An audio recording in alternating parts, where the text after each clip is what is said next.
Hello दोस्तों, हम सभी जानते हैं कि रामानंद सागर ने जो 90s में रामायण बनाई थी उसकी बराबरी आज तक कोई नहीं कर पाया है। बाद में चलकर रामायण के कई वर्जन टेलीविजन पर आए जिनके पास भव्य बजट था, बेहतर वीएफएक्स थे, मार्केटिंग के लिए तगड़ा पैसा था और लगातार बढ़ते टीवी दर्शकों का फायदा भी था। लेकिन इन सब फायदों के बावजूद रामानंद साहब की रामायण सब पर भारी पड़ी। तो इसकी दो मुख्य वजह हैं। एक तो रामायण की आइकॉनिक कहानी को कहने का सही सलीका और दूसरा उतने ही आइकॉनिक किरदारों के लिए बेहतरीन अभिनेताओं को चुनना। इसलिए हमारे लिए राम जी का चेहरा हमेशा के लिए अरुण गोविल हो गए, सीता जी का चेहरा दीपिका चिखलिया हो गई, लक्ष्मण का चेहरा सुनील लहरी हो गए, हनुमान जी का चेहरा दारा सिंह हो गए और रावण का चेहरा अरविंद तिवारी हो गए। आज 30-32 साल बाद भी हमारी स्मृतियों से इन चेहरों को कोई हटा नहीं सका है। इसलिए ये सब जो बातें हैं ना, वीएफएक्स वीएफएक्स वाली 500-700 करोड़ के बजट वाली, एक्शन सेट पीसेस वाली, पैन इंडिया सुपरस्टार वाली, ये सब दिल बहलाने वाली चीजें हैं। क्योंकि आदि पुरुष की असली परीक्षा तो ये होगी कि हमारी पीढ़ी के ये बड़े बड़े सुपरस्टार्स इन आइकॉनिक कैरेक्टर्स को प्ले करते वक्त कितना हमारे दिल में उतर पाते हैं। और उसके लिए सबसे ज्यादा जरूरी था कि आदि पुरुष ने अपने अभिनेताओं का चयन बहुत सटीक किया हो, क्योंकि तभी ओम राउत साहब रामायण की कहानी के साथ न्याय कर पाएंगे। लेकिन निराशाजनक बात यह है कि टीजर के बाद अब ट्रेलर में भी कई अभिनेता आंखों को खटकते हैं। सीता जी के रोल में कृति सेनन तो काफी प्रभावी लग रही हैं, लेकिन लक्ष्मण के रोल में सनी सिंह एकदम मिसफिट लग रहे हैं। रावण के रोल में सैफ अली खान एक्टिंग अच्छी करेंगे, ये हम सबको पुख्ता यकीन है। लेकिन हनुमान जी के रोल में देवदत्ता नागे बिल्कुल भी इम्प्रेसिव नहीं लग रहे। हनुमान जी को सिर्फ बलिष्ठ भुजाधारी दिखाने भर से काम नहीं चलने वाला, उन्हें वैसे इमोशंस अभिव्यक्त करते हुए दिखाना होगा जैसे कि दारा सिंह ने हनुमान जी बनकर किए थे, क्योंकि तभी हनुमान जी की महान भक्ति को सही अभिव्यक्ति मिल पाएगी। लेकिन ट्रेलर देखकर लग तो नहीं रहा कि देवदत्ता नागे दारा सिंह के स्तर का अभिनय कर पाएंगे।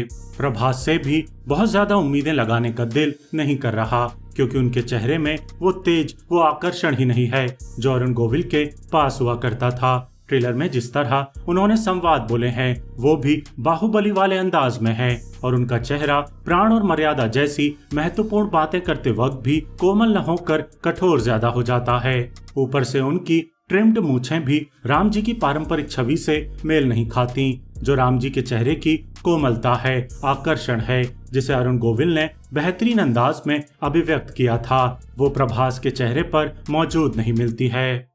बाकी ट्रेलर देखकर ये बात भी काफी साफ साफ समझ आती है कि इसे बहुत स्मार्टली काटा गया है। टीजर में जितने भी तरह के वीएफएक्स की आलोचना हुई थी उन्हें यहाँ दोबारा दिखाया ही नहीं गया और केवल मेन कैरेक्टर्स पर फोकस किया गया है। रावण के लुक की आलोचना टीजर में हुई तो इस बार सैफ अली खान का मेन लुक दिखाया ही नहीं गया, ताकि पता ही न चले कि उसे बदला गया है कि नहीं बदला गया और सिर्फ साधु के भेष वाला लुक टीज किया गया है। वहीं टीजर के कलर और ओवरऑल लुक की आलोचना हुई थी तो अब थोड़ी बहुत कलर ग्रेडिंग कर दी गई है, जिससे ट्रेलर रंगों से भरा दिख रहा है, टीजर जितना ब्राइट और फ्लैट नहीं।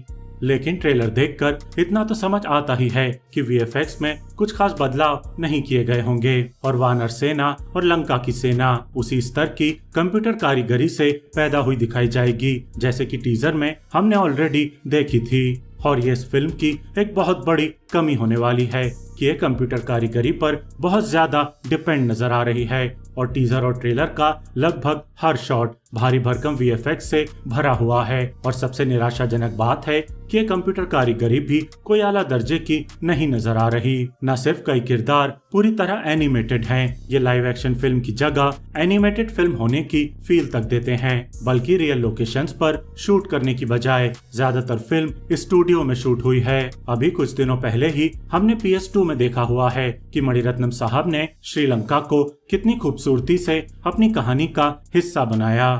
सोचकर देखिए कि अगर इतने हैवी वीएफएक्स की जगह खूबसूरत रियल लोकेशंस का इस्तेमाल किया जाता और साथ ही प्रैक्टिकल इफेक्ट्स भी यूज किए जाते तो इस फिल्म का लुक कितना ज्यादा रियल लगता, कितना ज्यादा निखर कर सामने आता। अभी ट्रेलर देखकर तो लग रहा है कि रिलीज के दिन 16 जून से भले ही इसे देखा खूब जाएगा, पैसा ये खूब कमाएगी, लेकिन उस तरह तो बिल्कुल याद नहीं रखी जाएगी जैसे दशकों बाद भी रामानंद सागर की रामायण को याद किया जाता है और आगे भी किया जाता रहेगा। शायद इसीलिए ऐसी एपिक कहानियों के साथ एस.एस. राजामौली जैसे विजनरी ही न्याय कर पाते हैं।